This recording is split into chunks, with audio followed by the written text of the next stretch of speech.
Screens often provoke strong reactions: concern, fear, judgment.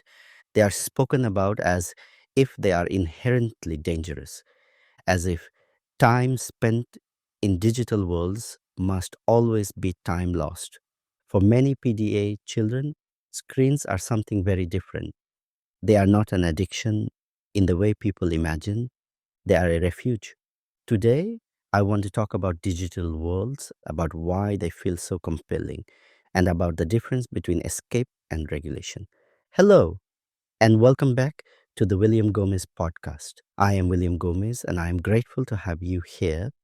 To understand the pull of screens, we need to begin with safety. Digital environments offer something that many real world environments do not: control. In a game or online world, the rules are consistent, the feedback is predictable, the timing is chosen, exit is possible. For a PDA nervous system, this matters deeply. There are no sudden demands, no unpredictable authority, no social expectations imposed without consent. If things become too much, the child can pause, mute, log out. That ability to regulate exposure is not trivial, it is protective. This is why these spaces often feel safer than school, family gatherings, or social activities. The nervous system can finally stand down. From the outside, it can look like avoidance. From the inside, it feels like relief. This is where confusion arises around addiction.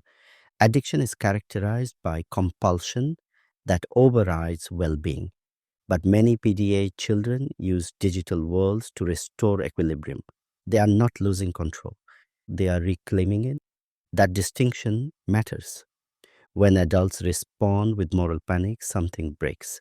Screens are blamed for distress that existed long before the device was switched on. Restrictions are imposed, power struggles escalate, and the very thing that was helping the child regulate is removed, not because it was harmful, but because it was misunderstood. This does not mean digital spaces are always benign. Any environment can become narrowing if it becomes the only place a child feels safe. But the risk does not lie in the screen itself. It lies in a world that feels unsafe enough that retreat becomes necessary. Digital worlds often meet needs that are unmet elsewhere: predictability, competence, belonging, autonomy. Rather than asking how to limit the screens, it is often more useful to ask what the screen is providing, what feels safer there, what feels possible there, what is absent elsewhere. When those questions are ignored, adults tend to focus on control, time limits, rules, consequences.